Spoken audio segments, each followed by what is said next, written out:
Hello everyone, this is Divya Mishra. Welcome to our channel Yes You Can.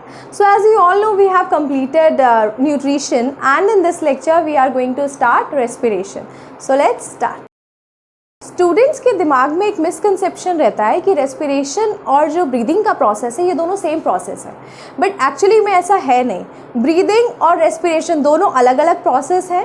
Breathing जो है एक smaller term है और respiration एक ब्रॉडर टर्म है। ब्रीदिंग रेस्पिरेशन का एक पार्ट है। ब्रीदिंग में हम क्या कर रहे हैं, जो एयर है उसको इनहेल कर रहे हैं और उसे जो कार्बन डाइऑक्साइड है उसको जो एक्सहेल कर रहे हैं, इस प्रोसेस को हम बोलते हैं ब्रीदिंग। ठीक है, ब्रीदिंग बेसिकली हो गया अनुलोम विलोम। आपने सांस अंदर ली और सांस जो बाहर निकाली और कार्बन डाइऑक्साइड जो बाहर निकाली, बेसिकली वो हो गया आपका ब्रीदिंग का प्रोसेस। बट रेस्पिरेशन क्या होता है? रेस्पिरेशन में जो आपने ऑक्सीजन इनहेल की है वो ऑक्सीजन हर एक सेल तक जाएगी। जैसे कि ये सेल है, मान लो ये सेल है, सेल में जो आपने ऑक्सीजन लिए ये ऑक्सीजन सेल तक जाएगी। फिर यहाँ पे जो फूड पड़ा है इस फूड का ब्रेक डाउन करेगी और उसमें से निकालेगी एनर्जी। ठीक है, और साथ ही साथ कार्बन डाइऑक्साइड ये जो बाहर हम एक्सहेल कर देंगे। तो रेस्पिरेशन का प्रोसेस जस्ट इनहेलेशन और एक्सहेलेशन नहीं है, inhalation of oxygen and exhalation of carbon dioxide नहीं है, बट क्या है, ये जो एनर्जी है basically the breakdown of food to provide energy is respiration. ठीक है, खाना जो ऑक्सीजन है वो जाएगा, वो ऑक्सीडेशन, ऑक्सीजन जब किसी चीज़ में जाएगा उसको तोड़ेगा तो क्या हो रहा है, बेसिकली फूड का ऑक्सीडेशन हो रहा है, फूड को ऑक्सीडाइज करेगा और एनर्जी रिलीज करेगा। और ये एनर्जी आप अपनी डे टू डे लाइफ में यूज़ करोगे for doing lot many processes और lot many activities in your daily life, right. तो अब हमें समझ में आ गया बेसिकली कि रेस्पिरेशन होता क्या है। अब हम रेस्पिरेशन में क्या क्या पढ़ने वाले हैं। सबसे पहले इंपॉर्टेंट ये है कि हम करेंगे, सबसे पहले हम ऑक्सीजन को इनहेल करेंगे। वो इनहेलेशन के थ्रू वो जो ऑक्सीजन है उसे हम एक एक सेल तक पहुंचाएंगे। फिर सेल में क्या प्रोसेस हो रहा है, वहाँ पे क्या रिएक्शंस हो रही हैं वो पढ़ेंगे। फिर वो जो ऑक्सीजन यूज़ होने के बाद जो ऑक्सीडेशन हो गया है फूड का, उसके बाद उससे क्या क्या रिलीज़ हो रहा है ये देखेंगे। प्लस वहाँ से कार्बन डाइऑक्साइड हम निकाल के कैसे एक्सहेल कर रहे हैं, ये सारा प्रोसेस हम रेस्पिरेशन में आज पढ़ने वाले हैं। इसके अलावा हम पढ़ेंगे कि प्लांट्स में कैसे रेस्पिरेशन होता है और क्या ये मिसकंसेप्शन सच है कि फोटोसिंथेसिस तो प्लांट्स करते हैं बट रेस्पिरेशन नहीं करते हैं। तो ये मिसकंसेप्शन भी आज आपका क्लियर होने वाला है इसी क्लास में। ठीक है, तो सबसे पहले हम स्टार्ट कर लेते हैं अपने ऑक्सीजन के साथ। तो ऑक्सीजन हम कहाँ से लेंगे? एयर, जो एटमॉस्फेयर में एयर प्रेजेंट है, इस एयर के साथ साथ हम लोगों का जब हम इनहेलेशन करते हैं तो उसमें और बहुत सारी चीज़ें जैसे कि डस्ट पार्टिकल्स और ये सब भी उसके साथ ही आ जाती हैं। तो हमारी जो नोज़ होती है उसके अंदर एक हेयर लाइक स्ट्रक्चर्स होते हैं, या उसके साथ साथ एक म्यूकस या स्टिकी सा सब्सटेंस होता है। वो हेयर का काम क्या है? फिल्ट्रेशन बेसिकली, क्योंकि उसके साथ साथ एयर के साथ साथ ऑक्सीजन के साथ साथ बहुत सारे डस्ट पार्टिकल्स और कुछ ऐसे अनवांटेड सब्सटेंसेस भी आ रहे हैं। तो उनको ट्रैप करने के लिए हमारी नोज़ में हेयर्स होते हैं और स्टिकी सा सब्सटेंस होता है जहाँ पे वो जो डस्ट पार्टिकल है वो आके ट्रैप हो जाता है। ठीक है, और फिल्टर्ड एयर जाती है हमारी नोज़ के अंदर। ये नेज़ल कैविटी है, ये ओरल कैविटी है, यहाँ पे आपका नॉस्ट्रल्स है, नॉस्ट्रल्स। इसके बाद ये जाएगा खाना आपका नेज़ल पैसेज में, नेज़ल पैसेज के बाद यहाँ पे आपका आएगा फेरिंग्स, फेरिंग्स, फिर लैरिंग्स, लैरिंग्स आपका वॉइस बॉक्स है। इसी वॉइस बॉक्स के थ्रू आपकी जो मतलब जो साउंड है बेसिकली वो प्रोड्यूस होती है इस लैरिंग्स के थ्रू। फिर यहाँ पे आता है ये ट्रैकिया। ये जो ट्रैकिया है ये इसमें सी शेप्ड रिंग्स होती हैं। ये सी शेप्ड क्यों होती हैं? क्योंकि ये जो अगर ये स्टिफ हो जाएगा बहुत ज़्यादा, अगर ये स्ट्रक्चर पूरा गोल रहेगा तो ये जो मूवमेंट हो रहा है वो एयर का इसके अंदर से वो प्रॉपरली नहीं हो पाएगा। तो जो ये रिंग लाइक कार्टिलेजेस होती हैं इसके अंदर, ये उस एयर को या इस ट्रैकिया को एक तो मूवमेंट एयर का इजी कर देती है, प्लस ये जो ट्रैकिया है कोलैप्स होने से बचाती है। ठीक है, तो इसका क्या काम हो गया? It prevents the trachea from collapsing, right. इसके बाद ये जो पार्ट ये डिवाइड हो जाता है ये टू स्ट्रक्चर्स में। ठीक है, ये जो ट्रैकिया है ये टू स्ट्रक्चर्स में डिवाइड हो जाता है और दोनों जो पार्ट्स हैं लंग्स के राइट साइड और लेफ्ट हैंड साइड, ये दोनों साइड आता है। इसको हम बोलते हैं ब्रोंकाई। ठीक है, फिर ये जो ब्रोंकाई है बेसिकली मैं यहाँ पे आपको बता देती हूँ, ये हमने इसको बोला ब्रोंकाई, ये फाइनल ये आ रहा है ट्रैकिया से। ठीक है, ये है ब्रोंकाई, ये भी ब्रोंकाई। ठीक है, इसके बाद ये डिफरेंट ब्रांचेज में हो जाता है डिवाइड, ठीक है, डिफरेंट ब्रांचेस में डिवाइड हो जाता है, ठीक है। इसके बाद यहाँ पे इसको बोलते हैं हम ब्रोंक्यूल्स, ठीक है। ऑक्सीजन यहाँ से नेस्ट्रल्स, देन नेजल पैसेज से फेरिंग्स, फिर लैरिंग्स, फिर ट्रैकिया, फिर ब्रोंकाई से होते हुए ब्रोंक्यूल्स तक आई। ये है ब्रोंक्यूल्स। इस पे एक इस तरीके का ओवल सा या बैलून शेप्ड एक स्ट्रक्चर होता है, इसको बोलते हैं हम एल्वियोलाई, ठीक है। ये जो एल्वियोलाई होता है यही बेसिकली जो एयर का होता है या गैसियस एक्सचेंज कह सकते हैं कि होता है, ठीक है। ये एयर, ये बैलून शेप्ड स्ट्रक्चर होता है। इसका जो सरफेस एरिया इस तरीके का होता है बेसिकली, ठीक है, इस तरीके का। इससे क्या होता है, जब हमने न्यूट्रिशन पढ़ा था तो जब वहाँ पे स्मॉल इंटेस्टाइन में खाना डाइजेस्ट हो गया था, वहाँ पे आपने देखा था कि विलाइज थे। विलाइज का क्या काम था, वो सरफेस एरिया बढ़ा देते थे ताकि न्यूट्रिएंट्स का एब्जॉर्प्शन अच्छे से हो या ज़्यादा हो। सरफेस एरिया ज़्यादा होगा तो एब्जॉर्प्शन एरिया बढ़ जाएगा। वैसे यहाँ पे भी यही होता है। ये स्ट्रक्चर इस टाइप के क्यों होते हैं, ताकि जो गैसियस एक्सचेंज का एरिया है वो एरिया बढ़ जाए। इसका भी वैसा ही काम है। ये क्या करा रहा है, यहाँ पे गैसियस एक्सचेंज करा रहा है, वो न्यूट्रिएंट्स दूसरी जगह पहुँचा रहा था, वो ब्लड में न्यूट्रिएंट्स लेके जा रहा था। फिर वो क्या रिच कर रहा था, वो भी जो विलाइज थे आपके, वो भी बहुत ज़्यादा एनरिच्ड थे, ब्लड वेसल्स थे बेसिकली। और यहाँ पे भी जो एल्वियोलाइज हैं, यहाँ पे बहुत सारी ब्लड वेसल्स होती हैं इसके पीछे, ठीक है। ये ब्लड वेसल्स क्या करती हैं, ये जो ऑक्सीजन यहाँ तक आई है ब्रोंक्यूल्स के थ्रू, ये ऑक्सीजन यहाँ पे ब्लड वेसल्स को दे देती है। मान लो एक ब्लड वेसल है, ये ब्लड वेसल को दे देती है ऑक्सीजन। क्या हुआ, ऑक्सीजन आपने यहाँ से ली, यहाँ से होते होते यहाँ पे आ गई एल्वियोलाई पे, ठीक है। इस एल्वियोलाई से यहाँ पे बेसिकली एक्सचेंज होगा, उस गैसियस एक्सचेंज होगा। ये गैसियस एक्सचेंज होगा, इस ब्लड वेसल्स में जाएंगी ऑक्सीजन, और ये ऑक्सीजन यहाँ से फिर जाएगी आपके सेल्स तक। अब यहाँ से सेल तक कैसे जाएगी, ये क्वेश्चन राइज होता है। तो ये ब्लड वेसल्स है, मतलब क्या है, ब्लड है। ब्लड में हमारा एक आरबीसी होता है। क्या होता है, आरबीसी में हमारा पिगमेंट होता है जिसको बोलते हैं हेमोग्लोबिन। इसको बोलते हैं हम रेस्पिरेटरी पिगमेंट। हेमोग्लोबिन को HB से भी डिनोट करते हैं, ठीक है। मान लो कि यहाँ पे हमारी आरबीसी, यहाँ पे ब्लड वेसल्स में हमारी ऑक्सीजन आ गई, ब्लड वेसल्स से ब्लड में आ गई, और ब्लड में आपकी ये है आपकी आरबीसी में भी ये लगा लो ऑक्सीजन है, ठीक है। ये ऑक्सीजन ऐसे ही ब्लड के थ्रू ट्रांसफ़र नहीं हो सकती है, ठीक है। ये ऑक्सीजन जो है ये हेमोग्लोबिन में एज सच ट्रांसफ़र नहीं हो सकती है। तो ये क्या करती है, ये हीमोग्लोबिन के साथ कंबाइन होकर एक सब्सटेंस बनाती है, कह सकते हैं, उसको बोलते हैं ऑक्सी हीमोग्लोबिन। ये ऑक्सी हीमोग्लोबिन की फॉर्म में जाती है हेमोग्लोबिन। ये ऑक्सी हीमोग्लोबिन की फॉर्म में जाएगी, हर एक सेल तक जाएगी, ठीक है। यहाँ पे हमारा मान लो सेल है, हमारा सेल यहाँ पे था, ये हमारा सेल ऑक्सी हीमोग्लोबिन की फॉर्म में आया O2 सेल तक, ठीक है। अब यहाँ से हम जो ये सेलुलर रेस्पिरेशन वाला टॉपिक है ये थोड़ी देर बात करते हैं। अब हम ये समझ लेते हैं कि ऑक्सीजन तो ब्लड वेसल से सेल तक कैसे गई, हमें समझ में आ गया किस तरीके से गई।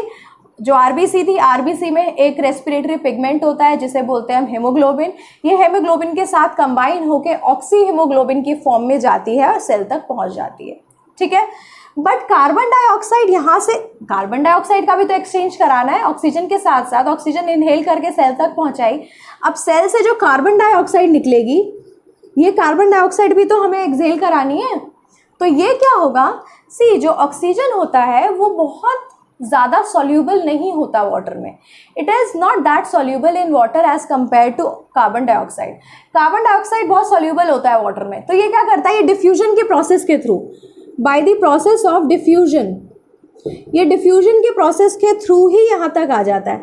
इसको किसी पिगमेंट की ज़रूरत नहीं है हमारी बॉडी में, क्या नाम है, एल्वियोलाई तक आने के लिए इसको किसी चीज़ की ज़रूरत नहीं है। डिफ्यूजन के प्रोसेस बेसिकली क्या होता है, इसमें क्या होता है, हाई कंसेंट्रेशन से कोई भी चीज़ लो कंसेंट्रेशन पे इजीली चली जाती है। जिस चीज़ की जहाँ कंसंट्रेशन ज़्यादा होगी वहाँ से लोअर कंसंट्रेशन की तरफ वो चीज़ मूव कर जाती है। इसी प्रोसेस को हम बोलते हैं डिफ्यूजन। ठीक है, तो मैंने क्या बोला, ये ऑक्सीजन भी तो जा सकती थी ना, ये ऑक्सीजन भी हमारी ब्लड के थ्रू ऐसे ही मूव कर सकती थी, बट नहीं करती। क्यों? क्योंकि जो ऑक्सीजन है वो इतनी सॉल्यूबल नहीं होती है in comparison to carbon dioxide. Carbon dioxide बहुत सॉल्यूबल होती है, तो ये इजीली हमारा जो ब्लड है उसके थ्रू ट्रैवल कर जाती है और एल्वियोलाई तक चली जाती है। फिर एल्वियोलाई में क्या होता है, एल्वियोलाई जैसे यहाँ पे था, फिर यहाँ पे आया, यहाँ पे अभी कार्बन डाइऑक्साइड नहीं है, यहाँ पे आया ब्लड वेसल्स के थ्रू कार्बन डाइऑक्साइड। ये कार्बन डाइऑक्साइड अब यहाँ पे चला जाएगा क्योंकि यहाँ पे कंसंट्रेशन ज़्यादा नहीं है, हाई कंसंट्रेशन से लोअर कंसंट्रेशन से होते हुए ये आ जाएगा एल्वियोलाई में, देन ब्रोंक्यूल्स में, देन ब्रोंकाई में, और फिर ट्रैकिया के थ्रू होते होते हम उसे एक्सहेल कर देंगे। ठीक है, अब ये जो प्रोसेस है जब हम इनहेलेशन कर रहे हैं, एक ये होता है डायफ्राम। डायफ्राम इसको बोलते हैं हम, डायफ्राम। ठीक है, इसमें इसका क्या काम होता है बेसिकली, जब हम इनहेल करते हैं ऑक्सीजन,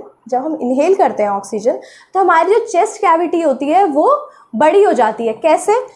जब हम इनहेल कर रहे हैं तो चेस्ट कैविटी बड़ी रहेगी, तभी उसके अंदर ऑक्सीजन घुसेगी। तो क्या होता है, जो डायफ्राम होता है ये रिलैक्स कर देता है खुद को।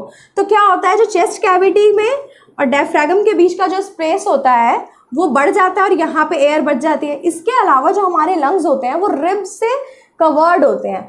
तो जैसे ही हमारी बॉडी इनहेल करती है ऑक्सीजन, तो हमारी जो चेस्ट कैविटी होती है, जो रिब्स होती हैं, वो ऊपर की तरफ आ जाती हैं। तो लंग्स में और रिब्स में दोनों के बीच का डिफरेंस ज़्यादा हो गया, तो यहाँ पे भी एयर आ सकती है, और जो डायफ्राम होता है इसके बीच का भी जो एयर स्पेस होता है वो भी बढ़ जाती है। जो चेस्ट कैविटी होती है वो एनलार्ज हो जाती है और एयर उसके अंदर आ जाती है। जब हम एक्सहेलेशन करते हैं, एक्सहेलेशन का प्रोसेस होगा तो क्या करना है, अब ये डायफ्राम भी क्या करेगा, ये कॉन्ट्रैक्ट करेगा, जो रिब्स होंगी वो भी कॉन्ट्रैक्ट करेंगी, चेस्ट कैविटी हो जाती है कम और एयर निकल जाती है बाहर, हो जाता है एक्सहेलेशन का process. Again I am repeating, सबसे पहले एयर आएगी तो चेस्ट कैविटी बढ़ जाएगी। कैसे? जो रिब्स होंगी वो ऊपर की तरफ आ जाएंगी और जो डायफ्राम होगा वो रिलैक्स करेगा, ये नीचे की तरफ चला जाएगा, तो चेस्ट कैविटी बढ़ जाएगी, एयर अंदर। फिर जब हम एक्सहेलेशन करेंगे तो वो कैसे होएगा, रिब्स जो होंगी वो अंदर की तरफ जाएंगी, डायफ्राम क्या करेगा, ये कॉन्ट्रैक्ट करेगा, जो चेस्ट कैविटी होगी वो लंग्स को दबाएंगी, तो सारी की सारी जो एयर होगी, जो कार्बन डाइऑक्साइड होगी, वो बाहर निकल जाएगी। ठीक है, तो सारी चीज़ें अभी कवर हो चुकी हैं। अब हमें पढ़ना है इसके बाद सेल्यूलर रेस्पिरेशन।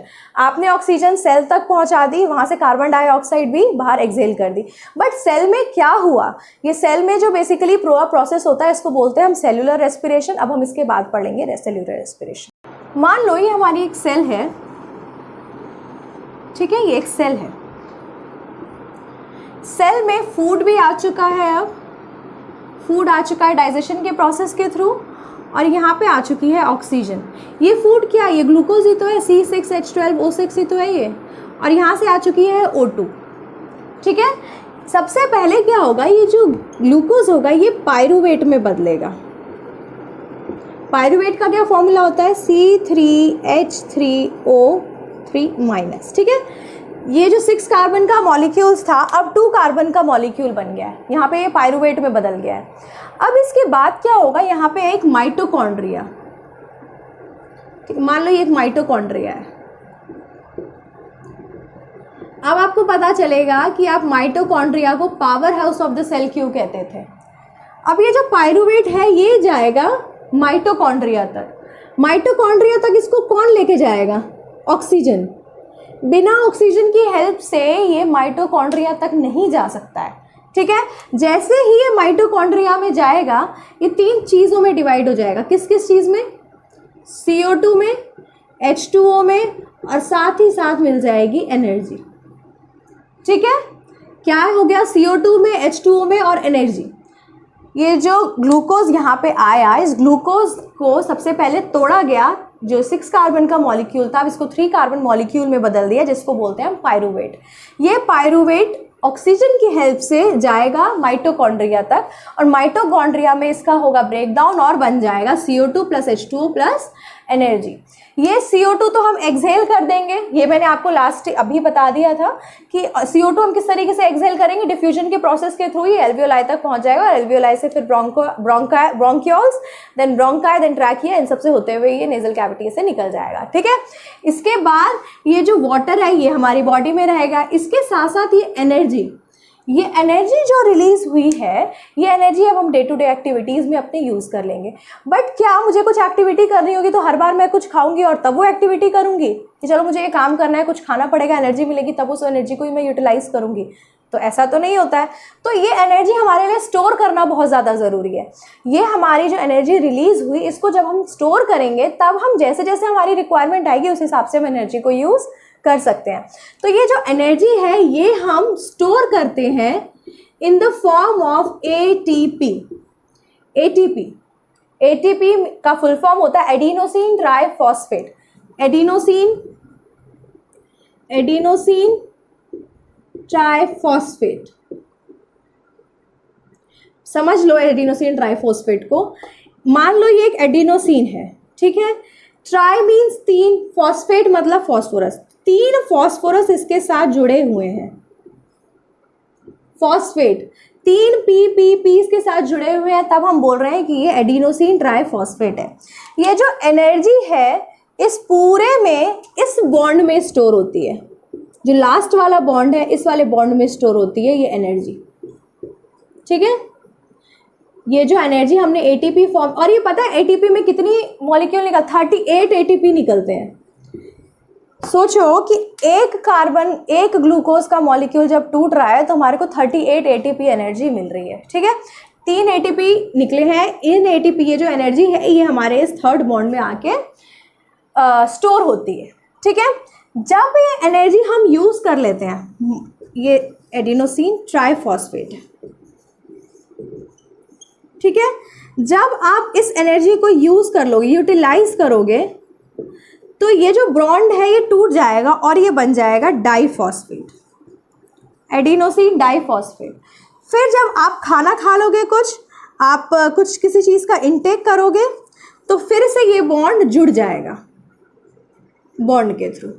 तो मतलब क्या हो रहा है, जैसे ही आपने खाना खाया आपको एनर्जी मिली, ये एनर्जी से ये बन गया एडिनोसिन ट्राइफॉस्फेट, पूरा तीनों फॉस्फोरस जुड़ गए आपस में। लेकिन जैसे ही आप इस एनर्जी को यूज़ कर लोगे, ये एनर्जी अब ये चेंज हो जाएगा डाइफॉस्फेट में, एक फॉस्फोरस उससे अलग हो जाएगा, क्योंकि वो बॉन्ड आपने, वो जो एनर्जी थी, जिस एनर्जी से वो बॉन्ड जुड़ा हुआ था, वो एनर्जी आपने यूज़ कर ली, तो फिर अलग हो जाएगा। मतलब एक फॉस्फोरस यहाँ पे अलग हो जाता है। फिर जैसे ही आप खाना खा लोगे, ये फॉस्फोरस इसके साथ फिर से जुड़ जाएगा। तो समझ में आ गया क्या हुआ? जैसे जैसे हम खाना खाते जाएंगे बॉन्ड बनता जाएगा, ATP पूरा बनता रहेगा, हम उसको यूज़ कर लेंगे, ये बॉन्ड ब्रेक हो जाएगा, फिर खाना खा लेंगे, ये बॉन्ड फिर से जुड़ जाएगा। ठीक है, तो हमें समझ में आ गया कि ATP क्या होता है। अब क्या ये ऑक्सीजन की प्रेजेंस में ही ये पायरूवेट टूट सकता है? देखो, पायरूवेट तो हमारे सेल में जैसे ही मतलब ग्लूकोज जाएगा तो पायरूवेट में चेंज होना ही होना है। ठीक है, ये पायरूवेट में तो बदल गया, ठीक है, बट क्या सिर्फ ऑक्सीजन की प्रेजेंस में ही पायरूवेट चेंज होगा, एनर्जी रिलीज करेगा सेल में, या सिर्फ उसी ऑक्सीजन की प्रेजेंस में ही टूटेगा? तो नहीं, ऐसा नहीं है। सिर्फ ऑक्सीजन की प्रेजेंस में अगर टूट रहा है तो मतलब ये पक्का से रिएक्शन माइटोकॉन्ड्रिया में हो रही है। ये रिएक्शन माइटोकॉन्ड्रिया में हो रही है, क्यों? क्योंकि ऑक्सीजन है यहाँ तक इसको लेके जाने के लिए। बट जब हम कोई मस्कुलर एक्टिविटी कर लेते हैं या स्ट्रेनस एक्सरसाइज कर लेते हैं या बहुत ज़्यादा रनिंग या वॉकिंग कर लेते हैं, तो हमारी बॉडी की जो रिक्वायरमेंट है ऑक्सीजन की वो बढ़ जाती है। हमारी बॉडी में ऑक्सीजन की रिक्वायरमेंट ज़्यादा चाहिए, हमें एनर्जी ज़्यादा चाहिए वो रनिंग करने के लिए, वो मस्कुलर एक्टिविटी करने के लिए। तो उस टाइम जो बॉडी की रिक्वायरमेंट ऑक्सीजन की बढ़ जाती है, तब वो जो ब्रीदिंग का प्रोसेस है वो इतनी ऑक्सीजन हमारे सेल तक नहीं पहुंचा पाता है, क्योंकि हम, ठीक है, हमारा रेट ऑफ ब्रीदिंग जो है क्या वो बढ़ जाएगा। ठीक है, अंडरस्टूड है ये तो, कि हमें किसी चीज़ की ज़रूरत है हमारी ब्रीदिंग रेट बढ़ जाती है। बट फिर भी अगर उसकी वो जो नीड्स है उसको पूरा नहीं करता है, तो एक रिएक्शन होती है जो लिमिटेड ऑक्सीजन की प्रेजेंस में होती है, और वो रिएक्शन हमारे साइटोप्लाज्म में ही हो जाती है। जब ऑक्सीजन की अच्छी खासी अवेलेबिलिटी है तब तो वो रिएक्शन होगी आपके माइटोकॉन्ड्रिया में। बट जब हम कोई मस्कुलर एक्टिविटी करेंगे तो एक रिएक्शन हमारी साइटोप्लाज्म में भी होती है। तब जब हम कोई स्ट्रेनस एक्टिविटी करते हैं उसमें क्या होता है, ये जो पायरुवेट होता है वो लैक्टिक एसिड में बदल जाता है। पायरुवेट किस में बदल जाता है, लैक्टिक एसिड में, और साथ ही साथ थोड़ी बहुत एनर्जी रिलीज करता है। ये जो थोड़ी बहुत एनर्जी है ये तो हम अपने रनिंग में या वॉकिंग या जो एक्टिविटी उस मस्कुलर एक्टिविटी उस टाइम हम कर रहे हैं उसमें यूज़ हो जाती है।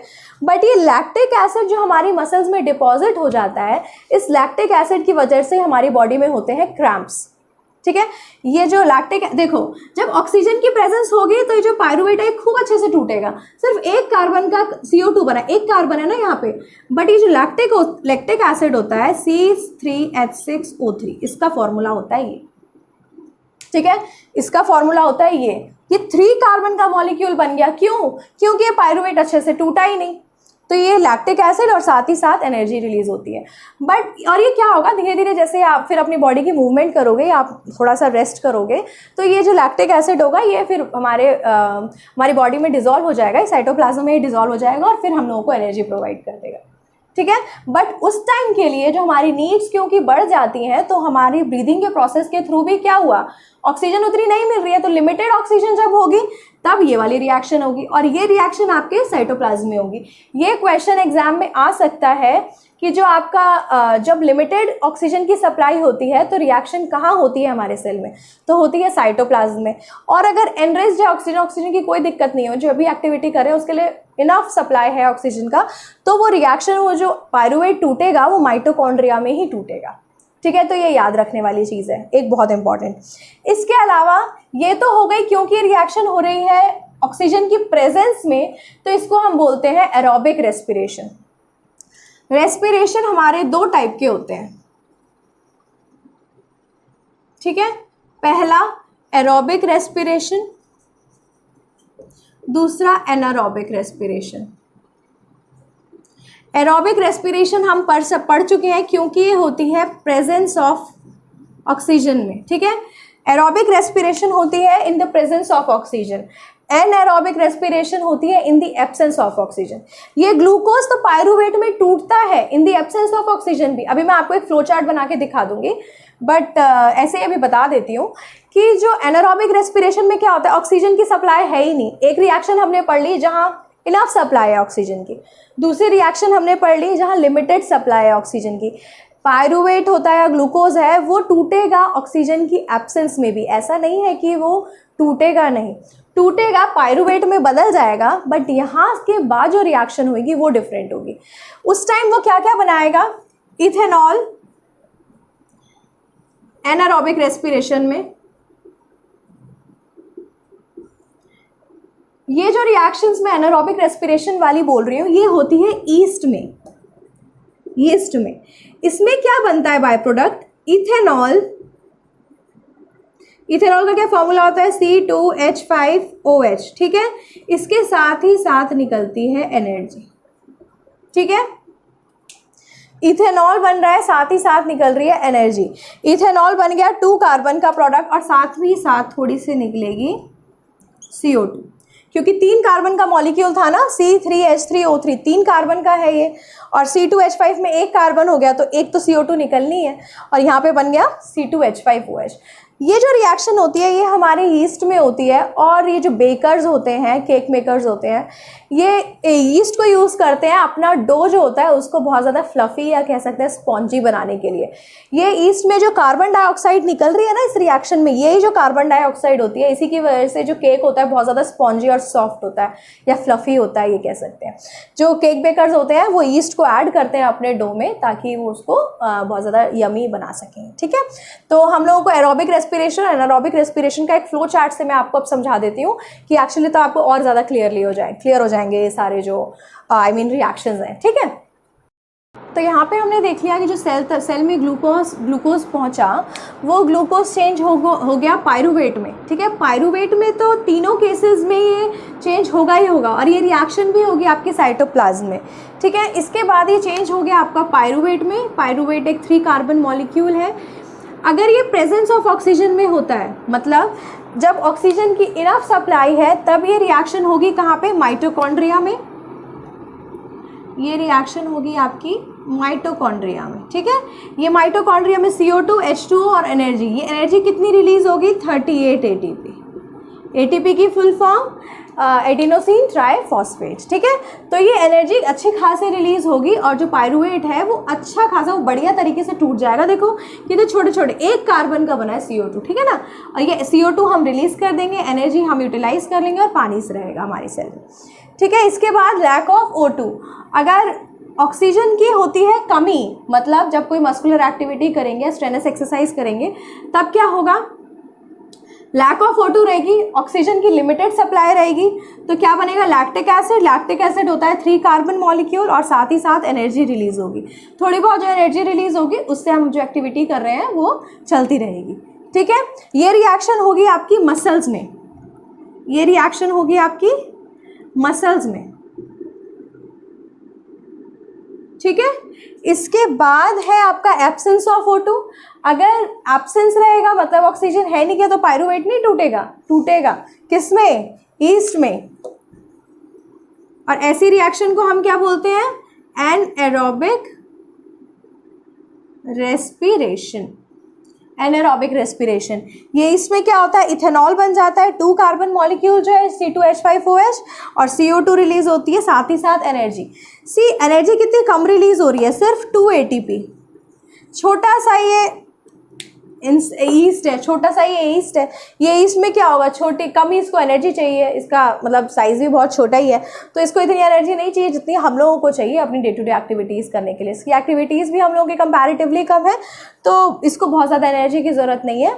और ये जो CO2 रिलीज़ हो रही है, यही CO2 की वजह से जो बेकर्स होते हैं इसको अपना यूज़ करते हैं, डो में ऐड करते हैं ताकि वो केक को स्पॉन्जी बना सकें, ठीक है। इसके बाद हम बात करेंगे प्लांट्स के बारे में। क्या प्लांट्स में रेस्पिरेशन नहीं होता? ये बहुत लोगों का मिसकंसेप्शन है कि अरे प्लांट तो सिर्फ फोटोसिंथेसिस करता है, रेस्पिरेशन थोड़ी करते हैं, बट ऐसा है नहीं। प्लांट्स भी क्या करते हैं? फोटोसिंथेसिस भी करते हैं। प्लांट्स हम लोगों से ज़्यादा एडवांस्ड है, अपना खाना भी खुद बना लेते हैं फोटोसिंथेसिस के प्रोसेस के थ्रू, और साथ ही साथ रेस्पिरेशन भी करते हैं। क्यों? उन्हें भी तो एनर्जी चाहिए ना कहीं से। जब फोटोसिंथेसिस का प्रोसेस नहीं हो रहा है तो भी तो उन्हें एनर्जी चाहिए, अपना जो उन्होंने खाना बनाया उसे तोड़ के एनर्जी लेते हैं। तो अभी हम समझ लेते हैं कि प्लांट्स में कैसे रेस्पिरेशन होता है। ये मान लेते हैं हम डे टाइम की हम बात कर लेते हैं प्लांट्स में, और यहाँ हम बात कर लेते हैं नाइट टाइम की। जो प्लांट्स होते हैं, जो हम लोगों को प्रोसेस पता है वो ये है कि जो प्लांट्स होते हैं, ठीक है, ये डे टाइम में यहाँ से लाइट लेते हैं और CO2 प्लस H2O और सनलाइट की प्रेजेंस में बना लेते हैं C6H12O6 और साथ में रिलीज़ कर देते हैं ऑक्सीजन। यही होता है ना, ये एनर्जी है, एनर्जी ये सनलाइट के फॉर्म में यूज़ कर रहे हैं, ठीक है। और रेस्पिरेशन के प्रोसेस में क्या होता है? ये इसका रिवर्स प्रोसेस है। ये तो हो गया आपका फोटोसिंथेसिस, जबकि रेस्पिरेशन में क्या होता है? जो आपने खाना बनाया वो आपको तोड़ना है और एनर्जी लेनी है, यही होता है ना। आप फोटोसिंथेसिस के प्रोसेस में क्या करते हो? कार्बन डाइऑक्साइड और वाटर की प्रेजेंस में आप खाना बना लेते हो अपना, ग्लूकोज, आई मीन प्लांट्स ये ग्लूकोज बना लेते हैं। अब उस ग्लूकोज को हमारी बॉडी में क्या हो रहा है? सेम प्रोसेस उनमें भी है। ये ग्लूकोज को तोड़ने का प्रोसेस क्या है? यही तो होता है रेस्पिरेशन। रेस्पिरेशन में क्या होता है? जो हमने खाना खाया उस खाने से हमें एनर्जी एक्सट्रैक्ट करनी है, प्रोड्यूस करनी है, उस प्रोसेस को हम बोलते हैं रेस्पिरेशन। ये जो खाना बनाने का प्रोसेस है ये तो होता है दिन में, ठीक है, दिन में होता है क्योंकि इनफ अमाउंट में लाइट प्रेजेंट है। तो ये जो फोटोसिंथेसिस का प्रोसेस होता है ये डे टाइम में डोमिनेंट हो जाता है। मतलब तो क्या होता है? खूब सारी ऑक्सीजन रिलीज हो रही है। ये जो फोटोसिंथेसिस का प्रोसेस हो रहा है इसमें ये जो ऑक्सीजन है ये इतनी ज़्यादा रिलीज हो रही है, मतलब, ठीक है। और रेस्पिरेशन के प्रोसेस में क्या हो रहा है? ये इस ग्लूकोज जो ये बनाया है इसने उसको तोड़ रहा है, बट बहुत कम। इसके कंपैरिजन में ये जो रेस्पिरेशन का प्रोसेस है ये बहुत छोटू सा है, ठीक है। जो दिन में है क्योंकि सनलाइट प्रेजेंट है, ये सनलाइट प्रेजेंट है तो फोटोसिंथेसिस का प्रोसेस हो जाता है डोमिनेंट। ये चल दोनों प्रोसेस रहे हैं, ये दिन में फोटोसिंथेसिस भी हो रहा है, दिन में रेस्पिरेशन भी हो रहा है। प्लांट्स 24/7 करते हैं रेस्पिरेशन जैसे कि हम करते हैं, बट दिन में क्या होता है? फोटोसिंथेसिस डोमिनेंट हो जाता है। क्यों?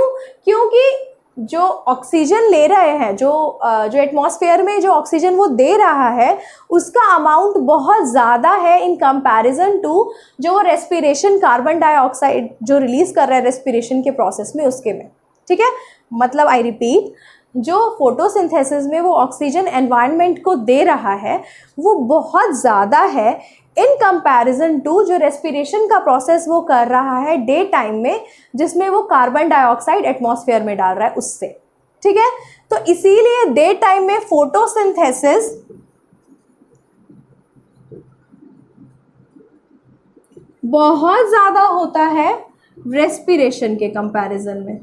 इसलिए दिन में हम बोलते हैं जब कोई चीज़ बहुत ज़्यादा होती है उसमें से थोड़ी सी वो यूज़ कर लेगा फूड को तोड़ने के लिए, ये ऑक्सीजन वो थोड़ी बहुत यूज़ करता है, 1-2 मॉलिक्यूल इसके यूज़ कर लेता है इस ग्लूकोज को तोड़ने के लिए, ताकि उससे वो एनर्जी एक्सट्रैक्ट करके उसे यूज़ कर सके। तो क्या चला जाएगा, 1-2 मॉलिक्यूल ले लिए, तो जब वो इतनी सारी ऑक्सीजन दे रहा है तो ठीक है, तो डे टाइम में फोटोसिंथेसिस डोमिनेट हो जाता है और रेस्पिरेशन बहुत कम हो जाता है, इसलिए हम उसे इग्नोर कर देते हैं। बट रात के समय में क्या होता है, रात के टाइम अब तो फोटोसिंथेसिस नहीं हो रहा है, अब तो कोई फोटोसिंथेसिस नहीं हो रहा है, अब तो सनलाइट है नहीं, तो फोटोसिंथेसिस का प्रोसेस हो जाता है स्टॉप। तो प्लांट अभी इस टाइम पे क्या कर रहे हैं, सिर्फ रेस्पिरेशन, इस टाइम पे सिर्फ वो रेस्पिरेशन कर रहे हैं। कैसे, जो उन्होंने खाना दिन में बनाया, जो उन्होंने ग्लूकोज बनाया C6H12O6, इसको वो ऑक्सीजन की प्रेजेंस में, अब वो ऑक्सीजन कहाँ से ले रहे हैं, एटमॉस्फेयर से, एयर से ऑक्सीजन ले रहे हैं और इस ऑक्सीजन से इस ग्लूकोज को तोड़ के एनर्जी रिलीज कर रहे हैं और साथ ही साथ कार्बन डाइऑक्साइड भी रिलीज कर रहे हैं। ये कार्बन डाइऑक्साइड जा रही है एटमॉस्फेयर में, ठीक है, और ये एनर्जी जो रिलीज हो रही है वो ये यूज कर ले रहे हैं। ठीक है, अब क्या हो रहा है रात के टाइम में, रात के टाइम में जो उन्होंने दिन में ग्लूकोज बनाया वो उसे तोड़ रहे हैं इन द प्रेजेंस ऑफ ऑक्सीजन। वो ऑक्सीजन उन्होंने कहाँ से ली, एटमॉस्फेयर से ऑक्सीजन ली, और वो तोड़ के जो कार्बन डाइऑक्साइड रिलीज हुई वो उन्होंने एटमॉस्फेयर में दे दी। इसीलिए बोलते हैं कि रात के टाइम हमें प्लांट्स के आसपास नहीं रहना चाहिए, क्योंकि ऐसा नहीं है कि वहाँ पे भूत बैठा है, नहीं, क्योंकि वो कार्बन डाइऑक्साइड रात में रिलीज करते हैं। दिन में क्या कर रहे हैं, दिन में भी कार्बन डाइऑक्साइड रिलीज कर रहे हैं, बट वो कार्बन डाइऑक्साइड उनके खुद ही काम आ जा रही है खाना बनाने के लिए, तो वो नेग्लिजिबल है उस टाइम। ऐसा नहीं है कि नहीं रिलीज कर रहे हैं, ये कंप्लीट कहना कि सिर्फ ऑक्सीजन ही दे रहे हैं, ऐसा नहीं है। थोड़ा बहुत कार्बन डाइऑक्साइड है, तो इन लोगों को फोटोसिंथेसिस के प्रोसेस में भी तो कार्बन डाइऑक्साइड चाहिए, तो जितना रिलीज किया उससे खूब ज्यादा तो उन्होंने यूटिलाइज कर लिया कार्बन डाइऑक्साइड। तो इसीलिए रेस्पिरेशन का प्रोसेस दिन के टाइम हो जाता है नेग्लिजिबल, बट ऐसा नहीं है कि वो नहीं हो रहा है, वो साइड बाय साइड साइमल्टेनियसली चल ही रहा है। क्योंकि ये जो साइकिल है CO2 + H2O in the presence of sunlight and chlorophyll, glucose बनाना साथ ही साथ ऑक्सीजन रिलीज करना, इसके साथ साथ ये रेस्पिरेशन का प्रोसेस भी साइकिल तो चल ही रहा है। ठीक है, ये साइकिल नहीं रुकता है कभी भी दिन के टाइम पे, बट दिन के टाइम पे, रात के टाइम पे फोटोसिंथेसिस नहीं होता, तो सिर्फ रेस्पिरेशन ही डोमिनेट रहता है, फोटोसिंथेसिस है नहीं, तो इसीलिए रात के टाइम हमें प्लांट्स के आसपास नहीं रहना चाहिए। ठीक है, या उसके नीचे सोना नहीं चाहिए। जैसे दिन में लोग सो जाते हैं तो अच्छी बात है, बट रात के टाइम में। ठीक है, इसके अलावा एक इम्पॉर्टेंट चीज़ आती है जो आपके एक्वेटिक एनिमल्स होते हैं। एक्वेटिक एनिमल्स आपने देखा होगा, जैसे कि फिशेस होती हैं, और फिशेस के अंदर क्या होता है, रेस्पिरेटरी ऑर्गन, गिल्स। कुछ इंसेक्ट्स में ट्रैकिया होता है, रेस्पिरेटरी सिस्टम, रेस्पिरेटरी ऑर्गन। फिर जैसे अर्थवॉर्म्स होते हैं, अर्थवॉर्म्स में जो स्किन होती है उसके थ्रू उनका गैसियस एक्सचेंज होता है, तो रेस्पिरेटरी ऑर्गन उनका स्किन हो गया। ठीक है, वैसे जो गिल्स होते हैं, हम गिल्स की बात कर लेते हैं, गिल्स आपके NCERT में भी है। जो फिशेस होती हैं वो आपने देखा होगा बहुत जल्दी जल्दी जल्दी जल्दी सांस लेती हैं। क्यों? क्योंकि जो उनका वाटर है, जिसके अंदर वो रह रही हैं, उसके अंदर डिजॉल्व्ड ऑक्सीजन होता है। और मैंने आपको अभी बताया था कि जब हम अपना रेस्पिरेशन कर रहे थे ह्यूमन बींग्स में, तो कार्बन डाइऑक्साइड और डिफ्यूजन के थ्रू एल्वियोलाई तक चला जा रहा था, एक्सेल हो जा रही थी गैस नॉस्ट्रल्स के थ्रू, बट ऑक्सीजन ऐसे नहीं हो रहा था। ऑक्सीजन को कुछ कैरी करने के लिए चाहिए था, क्या, ऑक्सी हीमोग्लोबिन चाहिए था। तो इसीलिए जो ऑक्सीजन है वो इतनी ज़्यादा डिजॉल्व नहीं होती है वाटर में, it is not that soluble in comparison to carbon dioxide. ठीक है, तो वो अच्छे से डिजॉल्व वाटर में नहीं होती है, इसीलिए जो एक्वेटिक एनिमल्स होते हैं वो बहुत जल्दी रेस्पायर करते हैं, ताकि उनकी जो नीड्स तो फुलफिल करनी है। अब क्या होता है, एडाप्टेशन, जैसे में हम रहते हैं हमारी बॉडी उस हिसाब से अडाप्ट कर जाती है। इसीलिए जो फिशेस होती हैं वो बहुत जल्दी जल्दी सांसें लेती हैं, क्योंकि उनके जो ऑक्सीजन रिक्वायरमेंट है वो तो उतनी ही है, अब उन्हें कुछ करना है ताकि वो रिक्वायरमेंट्स फुलफिल कर सकें और अपनी एक्टिविटीज़ कर सकें। तो वो जल्दी जल्दी सांस लेती हैं ताकि ज़्यादा से ज़्यादा ऑक्सीजन वो अपने सेल्स तक पहुँचाए और वहाँ पे खाने का ब्रेक डाउन हो। ठीक है, इसके बाद एक आ जाते हैं ज़ीरोफिटिक प्लांट्स की बात कर लेते हैं, ज़ीरोफाइट्स की। ज़ीरोफाइट्स क्या होते हैं, जैसे कि कैक्टस हो गया, ये जिस एरिया में ग्रो करते हैं वो बहुत डेजर्टी एरिया होता है। ठीक है, बहुत डेजर्ट वाला एरिया होता है, बहुत ज़्यादा हाई टेम्परेचर वहाँ पे रहता है। तो उन लोगों के लिए दिन में स्टोमेटा ओपन करना और गैसियस एक्सचेंज करना, जैसे यहाँ पे क्या हो रहा है, इन लोगों को गैसियस एक्सचेंज करना है तो ये लोग क्या कर ले रहे हैं, स्टोमेटा ओपन कर रहे हैं, उसके थ्रू उनका गैसियस एक्सचेंज हो जा रहा है। ठीक है, मतलब ऑक्सीजन का इनटेक, कार्बन डाइऑक्साइड का एक्सहेलेशन या ऑक्सीजन का एक्सहेलेशन और कार्बन डाइऑक्साइड का इनटेक या जो भी है, जो भी एक्सचेंज रेस्पिरेशन या फोटोसिंथेसिस में हो रहा है, वो सारा ये प्रोसेस स्टोमेटास के थ्रू कर रहे हैं। इसके अलावा भी इनके अंदर एक होता है स्टेम्स में, जो स्टेम्स होती हैं इसमें भी इस टाइप के सेल्स होते हैं, इनको बोलते हैं लेंटी सेल्स। इसके थ्रू भी ये एक्सचेंज ऑफ गैसेस करते हैं, मतलब जो नॉर्मल प्लांट्स होते हैं। ज़ीरोफाइट्स की मैं बात नहीं कर रही हूँ, अब करते हैं हम ज़ीरोफाइट्स की बात। तो ज़ीरोफाइट्स में क्या होता है, क्योंकि टेम्परेचर बाहर बहुत ज़्यादा है, अगर दिन में वो अपने स्टोमेटास खोलेंगे तो सारा का सारा पानी तो ट्रांसपिरेट हो जाएगा। ट्रांसपिरेशन का प्रोसेस क्या होता है कि loss of water from the surface of the leaf is known as transpiration through what, through stomatas. क्योंकि सरफेस पे तो स्टोमेटास ही रहते हैं, वही ओपन होते हैं, उसी के थ्रू एक्सचेंज होता है, तो सारा का सारा पानी तो ट्रांसपिरेट हो जाएगा। तो वो ना हो इसलिए वो क्या करते हैं, दिन के टाइम सिर्फ अपना खाना बनाते हैं। उसके लिए जो जो रॉ मटेरियल चाहिए, जो जो एयर चाहिए, मतलब जो जो उन्हें कार्बन डाइऑक्साइड चाहिए, वो रात में ही एक्यूमुलेट करके रख लेते हैं। मतलब दिन में क्या करेंगे, सिर्फ खाना बनाएंगे। उसके लिए जो जो रॉ मटेरियल चाहिए वो उन्होंने कहाँ ले लिए, रात में ही अपने अंदर स्टोर कर लिए। ठीक है, तो रात में क्या हुआ, रात में उन्होंने अपने स्टोमेटास ओपन किए, कार्बन डाइऑक्साइड अंदर ले ली, जो ऑक्सीजन देना था वो एटमॉस्फेयर में दे दिया और खूब सारी कार्बन डाइऑक्साइड स्टोर करके रख ली। अभी जो कार्बन डाइऑक्साइड स्टोर करके रखी है, यही वो नेक्स्ट डे यूज़ करेंगे दिन के टाइम पे और फोटोसिंथेसिस का प्रोसेस अपना कंप्लीट कर लेंगे, और जो बनेगा ग्लूकोज उसे अपना यूज़ करेंगे। ठीक है, तो ये हो गया हमारा ज़ीरोफाइट्स की बात। अब हमने ओवरऑल क्या क्या पढ़ लिया है, ह्यूमन बींग्स के अंदर रेस्पिरेटरी सिस्टम पढ़ लिया है कि कैसे हम इनहेल करते हैं एयर, एयर कैसे सेल तक जाती है, सेल के अंदर सेल्यूलर रेस्पिरेशन कैसे होता है, और फिर वहाँ से कार्बन डाइऑक्साइड कैसे हम एक्सहेल करते हैं। ठीक है, ये हो गई ह्यूमन बींग्स की बात। इसके अलावा हमने देखा कि रेस्पिरेशन प्लांट्स भी करते हैं और थ्रू आउट करते हैं, बट दिन के टाइम क्या होता है, फोटोसिंथेसिस ज़्यादा होता है तो वो प्रोसेस ज़्यादा डोमिनेंट हो जाता है और रेस्पिरेशन का प्रोसेस छिप जाता है।